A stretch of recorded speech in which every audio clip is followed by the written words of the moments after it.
I rise today on a different matter, a critical matter concerning Section 21 of Republic Act number 9165, or the Comprehensive Dangerous Drugs Act of 2002, which mandates the inclusion of media representatives as signatories in the inventory of confiscated drug-related items. While this provision was crafted to enhance transparency in anti-drug operations, I submit that it is time for us to revisit and devolve this responsibility to better suited entities, Mr. Speaker. The inclusion of media representatives presents significant challenges and risks. Media practitioners who are civilians are placed in potentially life-threatening situations when required to participate in such operations. Exposing them to these risks compromises not only their safety, but also that of their families, Mr. Speaker. Moreover, involving media representatives in law enforcement tasks raises concerns about their independence and neutrality. Journalists are meant to act as impartial watchdogs of government actions, holding public officials accountable from an objective stance. Requiring their direct participation, Mr. Speaker, in these operations undermines their role and may cast doubt on their credibility and impartiality. It is imperative that we devolve this responsibility to more appropriate witnesses who are already empowered under the law. Section 21 of RA 9165 already mandates the presence of Department of Justice representatives and barangay officials as witnesses in this process, Mr. Speaker. These individuals are better suited to fulfill the role of ensuring transparency and accountability in documentation of confiscated drug-related items. Additionally, we can enhance existing safeguards to further promote transparency without involving media personnel. Like comprehensive video documentation can serve as a reliable and tamper-proof record of the inventory process, ensuring accountability without requiring physical witness to be present in dangerous environments. Increased training and oversight for DOJ and barangay representatives can strengthen their ability to act as effective witnesses. By devolving, Mr. Speaker, this responsibility to individuals already mandated and equipped for this role, we can preserve the safety of our media professionals, uphold journalistic independence, and maintain the integrity of anti-drug operations. Mr. Speaker, I urge this esteemed chamber to consider an amendment to Section 21 of Republic Act 9165, replacing media representatives with more suitable alternatives while reinforcing mechanisms for accountability and transparency. Let us act decisively to modernize this law and ensure its implementation aligns with our commitment to safety, justice, and good governance. Thank you, Mr. Speaker and my colleagues, and I look forward to our deliberations on this matter soon. Thank you, Mr. Speaker.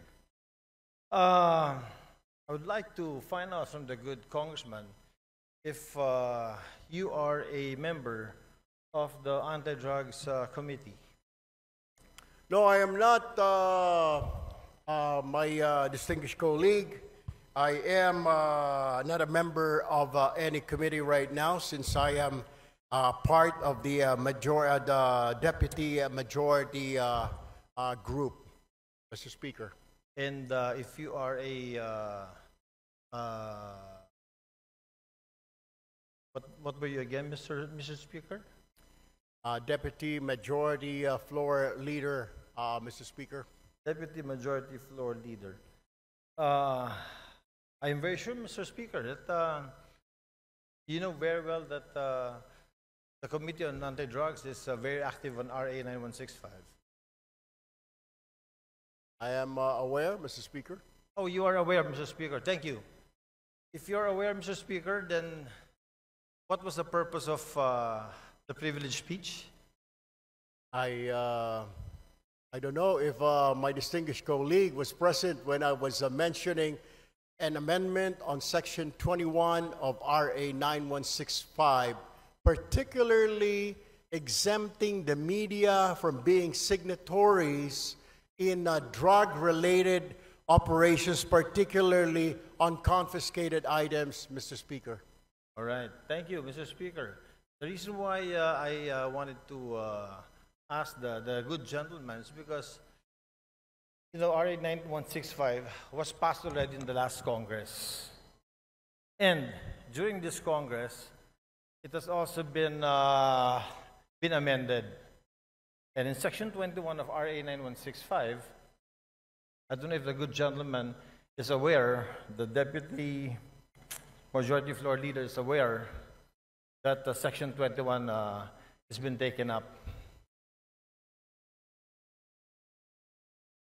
Can you repeat that, Mr. Speaker? Tagalogin ko po. Aware po ba tayo na yung Section 21 po, ito po ay tinitake up po dun sa amendments natin sa RA 9165 in the committee. Kaya nga po, Mr. Speaker, kailangan natin balikan at bilis-bilisan po ang problema po natin sa Kongreso. Kaya po tayo napupulaan ng mga kababayan natin. Napakarami natin mga batas na kailangang ayusin, subalit hindi po naaayos, kaya kailangan po natin bilis-bilisan.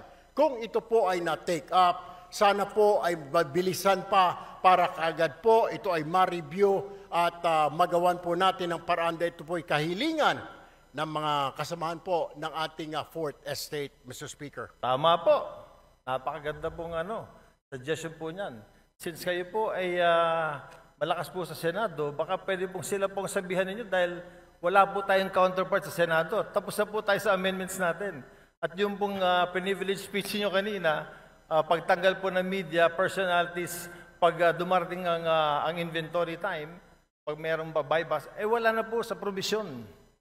Pagdating ho natin doon, Mr. Speaker, we will do that. But for now, we really have to look into this, maybe push on and convince our counterparts in the Senate to pass this law immediately. Matatagalan pa po tayo kasi dadaan pa po tayo ng eleksyon. Pag hinintay po natin na umabot kayo ng Senado, ay isang taon na naman po yun. Congratulations po at inamin nyo na talagang panalo na kayo sa Senado. I'm very happy that a colleague of ours will be in the Senate soon. Pero ibabalik ko lang po, Mr. Senator, na ito pong hinihiling ninyo na tanggalin natin or i-amend natin sa Provision 21 of RA 9165, matagal na po naming tinabaho ito sa aming committee at tinanggal po talaga po namin to. Ang tanging hiling namin, katulad din ng hinihiling ninyo, sana nga po mapabilis natin ito sa Senado. Dahil sa Senado po, hindi ko alam, pero baka pwedeng kayo na po magsalita. Baka pwedeng kayo na mag-privilege speech. Pakisabi na bilis-bilisan po para itong hinihiling natin na ma-amend itong Section 21 ay matapos na. Alam niyo ho, I will just have to correct my colleague. Hindi pa po ako senador, Your Honor. Ako po ay isang mambabatas, ako po ay isang representative, hindi pa po ako senador. Tumatakbo po ako senador, nais ko lamang po linawin na ako po ay isang congressman. Correct. Ako po ay member ng ACT-CIS party list at hindi po ako senador. Baka ang inyo po ibig sabihin, yung aking po nakatatandang kahuya po, siya po yung senador. Pangalawa, kaya ako nga po pinapabilis-bilisan para marinig po tayo sa Senado. Nabilis-bilisan po nila dahil ito po ay hindi pa naman batas. Habang ito hindi pa batas, alahong saysay ang pagre-review. wala hong saysay ang pagtanggal ho natin ng section na yan, section 21, kung hindi pa naman po ito batas. What I am trying to point out, Mr. Speaker, I guess we have to do something about it. And para marinig ko, kaya ho tayo nagka-privilege speech para marinig po tayo sa Senado. Now, we are waiting for the decision, Mr. Speaker. If I can only do a privilege speech in the Senate, then I will do so. Unfortunately, I'm still here, a member of 19th Congress, Mr. Speaker. Salamat. Salamat, Mr. Congressman. Sinabi ko lang po yung sinabi niyo na gagawin niyo pagdating niyo po sa Senate, inulit ko lang. But Mr. Congressman, we do something about it. We have done something about it. In the committee level, ito pong Section 21 na hinihiling ninyo ay wala na po. Alam niyo ho, Mr. Speaker, ito po ay nasa committee level at tulad po ng sinasabi ko, kaya ko nga po I am pushing for it. Bilis-bilisan po natin. Marami po tayo mga batas na pending po ngayon. Hindi lang po itong 9165. Marami pong kailangang reviewin. Ang kailangan lang po natin ay bilisan po dahil ang taong bayan ay nag-aantay po at hindi po tayong ika nga ay pwedeng manahimik o kaya mag-relax dahil po nakatingin po sa atin ang ating mga kababayan at gusto po nila na bilisan ang pagpasa, pag-review, whatever, ang ng mga batas po natin, Mr. Speaker.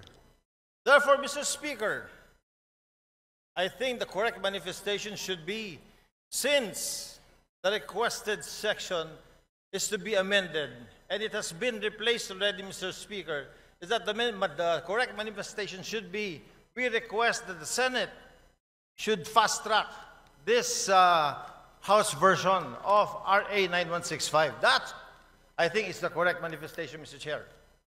I will take that, Mr. Speaker, but what I am saying is that the reason why I stood up today to remind not only our members here, but also our counterpart in the Senate, because I am sure they're also reviewing what we're doing here and watching us, to fast-track. Kung meron man, kung nandyan na po sa kanilang mga kamay, na bilisan because we cannot dictate them. We can only suggest, Mr. Speaker. We can only tell them and inform the public that we already did this. Tama po ang ating kasamahan na sinasabi niya pong ni-review na po yan, inalis na po yan, para malaman po ng taong bayan na wala na po yan, wala na sa kamay natin yan po, ay nasa kamay na ng Senado para bilis-bilisan po nila. And that is the purpose of my privileged speech this afternoon, Mr. Speaker, my dear colleague. Sir. Thank you, Mr. Speaker.